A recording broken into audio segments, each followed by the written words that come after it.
You all know I'm very passionate about advocating for young people, and I think it's a must because we think of you guys as well. You guys are young, and maybe you don't know the difference between the two cultures, which I think you guys do.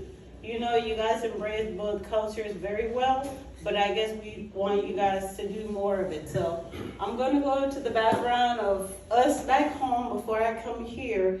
And then, as in I go in between, I'm going to mix it up. So I'm going to talk about our lives here and our lives back home. So as you guys can see, this was my life when I was back home. Or, many people's life over here, this was our life, and this is what we value. And as we're here in America, what do we value? Money, fancy car, big homes, right? But this was our wealth. This was our big homes, big cars. If you have a herd, you are a very wealthy man. So, as I work with this one, or work with this computer, and as it change, there's something about the term change that scares people.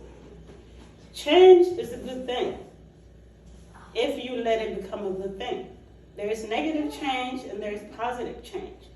So you cannot be scared of the term change. When somebody's asking you to change your way, they're not really asking you to change who you are as a person or what you know. But what you know might not be working at that time. So how can you tweak or modernize what was to make it what it is now, so you can survive in a world where it's changing very rapidly? And for most of us, we come from refugee camps and also from mud hut homes, straight to first world. That's a very big change. So how do you deal with that change? We're trying to resist it, to keep on to what we know as our culture or way of life. But does it really work here? As we can see from the first picture, that life, even though Americans have cows, the way ours is or set up and the way theirs is set up is different. Their rural area is not the same as our rural area. Their rural area, you can run to emergency. But can we back home? No, right? So that's a big, great change. So what is the fear in us to change here as newer Sudanese American? What is it that we fear is the question? When people ask us to change, what scares us so much about the change? Is holding on to the language? Is holding on to the food? Is holding on to the way of life? What is it that scares us so much? Or when we see our kids trying to embrace the new culture, what is it that scares us as the older generation about our kids trying to be Americans? What is it that we fear that they're going to lose? And what is it that we give them to sustain what we had? So are we giving as an adult to our younger generation to hold on to our traditions that we do not want to change? As a person, I can say no, but let me run on and we'll come back to that. So we cannot resist change. If we had to change, the change must be. So this is what we as the older generation ask you guys to embrace. Is we ask you to imagine what our life was, and we want it to be your life. But can it truly be your life as a young person in America? Because our life was completely different back home from what is now. But that's what we want to hold on to, or we asking you guys to carry on. But can you carry on what you can only imagine that you actually not living or actually doing or being? So as a newer people,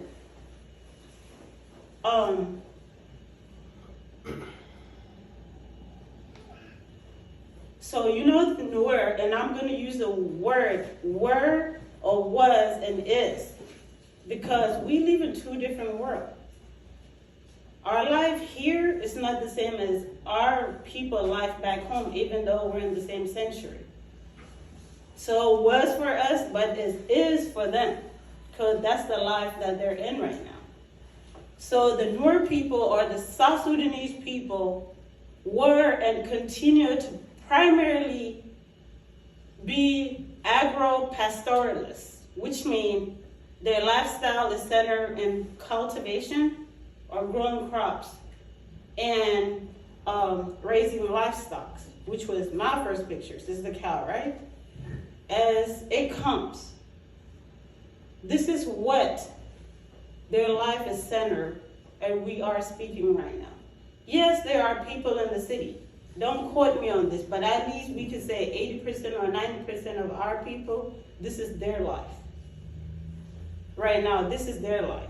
As we sit here, if we walk out right now, is this your life? Is an American or is a Sudanese American person? Is this your life if you go out? Is this what you're going to see if you go out? No, right? So it's different. And then so with this being their life, you know, historically or eventually it became, the herding became a signifier of wealth and a symbol of culture. We are all like Nur people here. But the fact that people, you know, when people dance, they do this with their hands. What was my first picture? Like the first ox. How was the horn? This way, right? Yeah, so if you never seen this picture, or if I didn't show you this picture, and you were born here, you know, in America, and we started doing this, you just gonna follow, right? But where does it really begin, and what does this really mean? Everybody's just, you know, dancing this way. So that was a symbol. Or, you know, when the men go out and sing and dance, they're praising their ox. And that's what the ox look like, right? So if your mom said, well, you know, at our time, and their stories are very fascinating, right? And captivating, but if you don't see it, you can only imagine, right? Well, how does the ox horn goes? Like, are they straight? You know, they look like the one in Texas. Like, what do they really look like? So we cannot tell you to imagine something that is not yours right now. This was us. And, you know, you can only imagine. And then also, over here in the state, we don't travel just because we want to just pick up and go. We follow our jobs, right? If you have a great job here, you have friends, family, why do you need to go anywhere? My dad and my mom life, or, you know, your dad and your mom life, and the older generation that first came here, this is their life. They travel with their herds or their cows or their animals. Where is green, that's where they go. If it's dry here, they pick up and go. Is this you guys' life right now as the young people here in America, or is it my life right now, even though I'm first, generation here in America? No. So this is a whole different life, right? So this is a whole different structure. So within this structure, there is a different family system, right? Because the whole village pick up together and go somewhere. Or, you know, villages pick up and go somewhere. That gives a sense of community. You work as a community. Because if it's dry here, you're not going to say, well, you know, I like it here, let me keep my cows here. What is your cows going to eat? So as a community, you pack together, you go. There is a system that is created, you know, by the weather or by the nature, right? And then everybody back home, they're kings. You have your uncle, your mama, cousin, everybody something. But is that life here for us right now? And what do family do if you have a tight-knit community? What do? They work together. They support each other. Even though we don't believe in mental health, you have people that, you know, if I fall, I'm falling on somebody. Somebody's going to be there for me. If I pass, my kids are not gonna die. Why? Because I got my uncle there, my mom here, my auntie here, everybody's here. Right now in America, if you are in your own state, how many people can say, I live with like 5 or 6 relatives of mine? Do we have grandparents here? No, right? So what do? As a North people, we're trying to create a new community here within the U.S. We have 4 different sub-clans, and those people are trying to work together right now, and we never worked together back home. Why is that? Because we want to recreate what was, right? Is it really working for us? No. Because there's like 6 families here in San Diego, 5 in Texas, what somewhere, and they don't even see each other. Why? Because everybody gets to work. Which is, it's gonna come to other stuff. I already covered this one. I know I'm not like clicking, with my stuff. And as we all know, farm work, like I said, I'm gonna be jumping back and forth with my story. So back home, everybody was farmers. Even though we have few people who are in the cities, most of the people was farmers. And farming is hard work. You stay outside all day, as you can see, herding. The young boy go after the cattle and stuff like that. I don't know if this is how the chores were divided, but I would think so, because as a woman, if I was back home, I don't want to go into the grassland to go and take cows and stuff, because what is out there in the grassland? Lions and animals and stuff, right there, right? I'm like, nah, you, the man, you're supposed to protect, you're supposed to provide. You go out there and protect me, because I'm going to stay back here. So the women stay back home with the kids, they take care of the young ones. And do we have that now in America? No, we don't, because everybody works. And the mother is the first teacher for the younger one, or for the children. Do women have that now? No, they have to go out there and work 12 hours, 8 hours. What do? They come home, they're gonna try to clean stuff, they're trying to feed everybody. So they are everywhere. As a woman, do we have time to teach our younger ones? No, we don't, right? So do we see that change coming? Is that what we fear? But because we fear change and we hold on to what was, that change creeps in. And then we're trying to blame our younger ones. You don't know how to cook. You can't clean. Oh, you boys cannot do this. Well, back home, guess what? The young men go hang out with their fathers. They learn what men do by doing. And then if you're trying to go out of line, they say, hey, Huda, you better get this way. This is not how you do it. This is woman way, or this is not how it was done. So you do what your dad did and what his dad did and the father before them, right? And then for us girl, we hang out with our mothers. What do? We learn to take care of the younger kids. We help to cook. We help to clean. So what is our mothers preparing us to be? To become great mothers or great wives later on, right? But was that given to us here in America? No. That was given to me, because I was the first generation. I remember if my mom said, wash those dishes, and you don't wash the dishes, she gonna pretend like she went to sleep. You gonna try to lay down and go to sleep?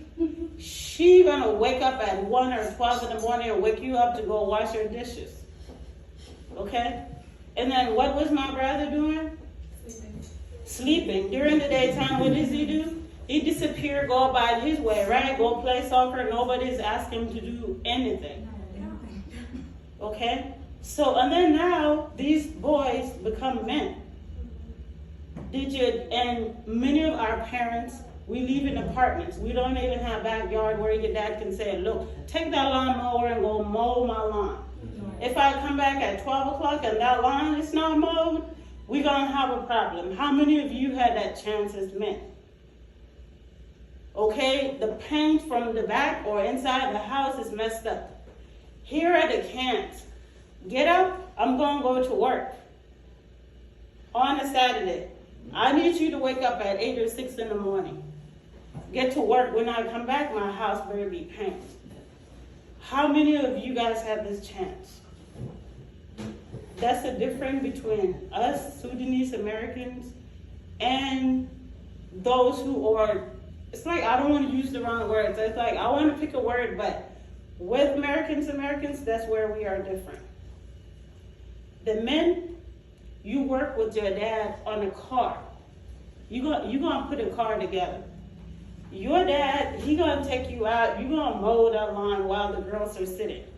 They're gonna ask you to take that trash outside while your sisters and your mom is sitting in the kitchen. They could be just doing their nails, nobody cares, but you're gonna be asked to take the trash out. Stop you again, take the trash out. What is that? What is that called? Accountability, responsibility, right? Now we blaming you girls. You don't know how to dance. You can't cook while and you can't cook. What is your husband gonna eat? Well, who had time to teach you when you had to get up at 6 in the morning or 7 in the morning and go to school? And when you come back, you still bringing back schoolwork. You have to do your homework. If you don't do your homework, that teacher call me, oh, you're in trouble. Why did your teacher call me? You're not doing your work. What's going on? So when do you have time to squeeze in homework, learn to cook, and learn to clean? So what happened? After me, what happened to our mothers? They kind of let y'all slide, right? So now what is going on? You time to learn to cook, and well, right? Because if you go to college, who's going to cook? You cook. Your mama's not going to pack and go with you, right? The same thing. When I start, teaching my kids how to cook, a man comment on the Facebook, he's like, oh my God, you wouldn't want that. What? Hey, she could call me the God, darling. My answer was simple. I said, well, guess what? The oldest one, I got 4 years with him. I have to make them a responsible adult. When you go to college, you're going to know how to manage his money. He's going to know how to feed himself. He's going to pay his rent. And he's going to know what's wrong with his car. Okay? So, I'm not going to go everywhere with him. And tomorrow, when he get married and his wife don't know how to cook, I don't want him to divorce a woman that he loves and she loves him, and they're doing a great job, taking care of each other, to divorce her because she don't know how to cook. Well, you a father, right? You know how to cook, feed your kids.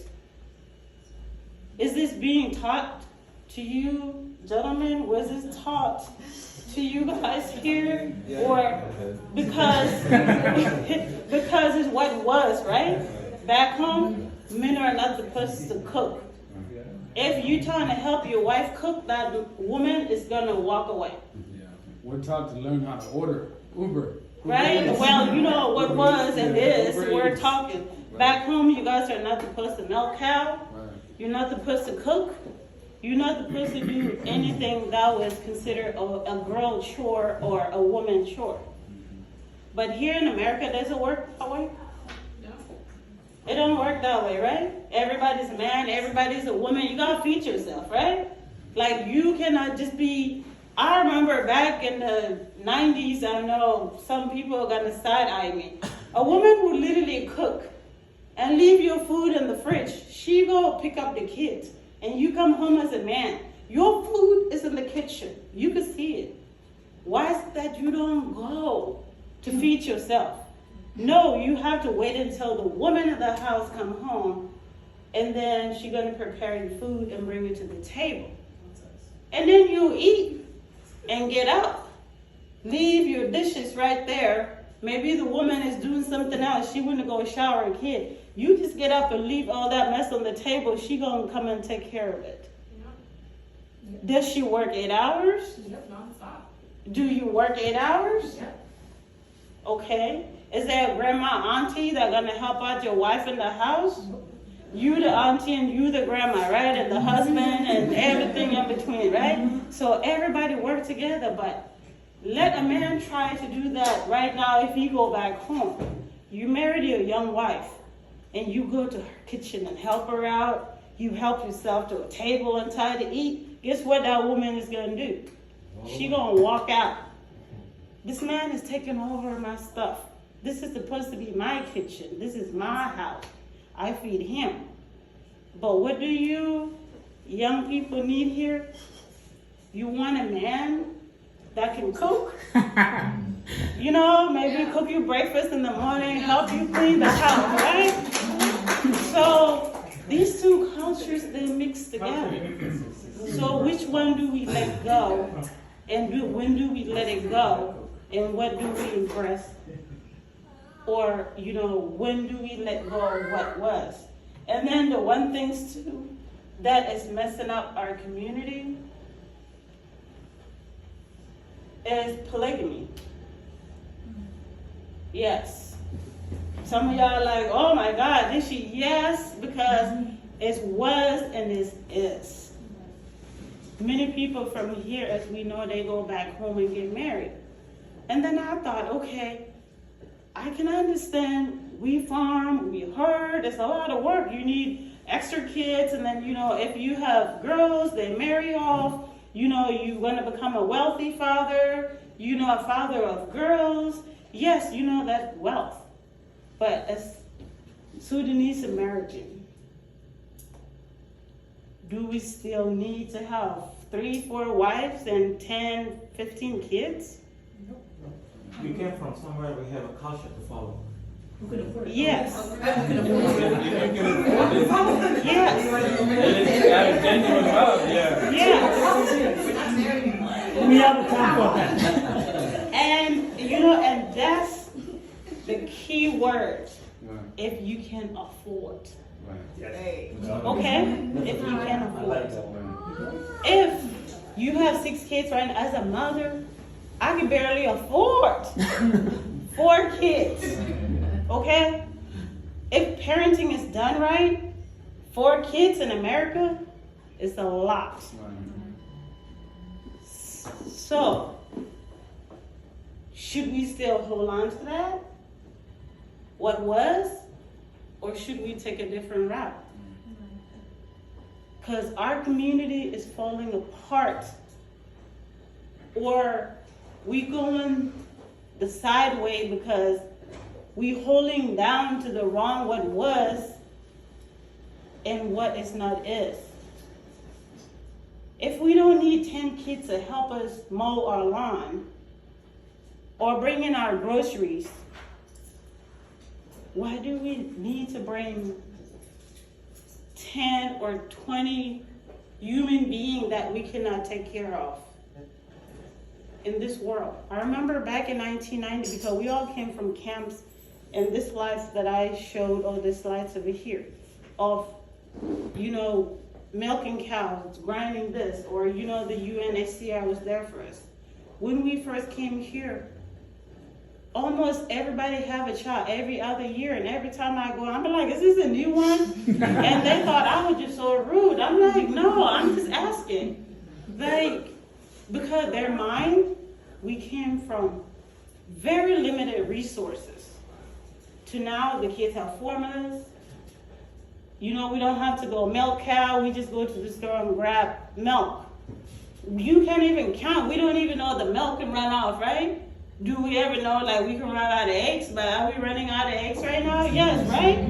But if you just come in and there's so many things in the store and it's given to you free and you come from nothing, you have all you need, right?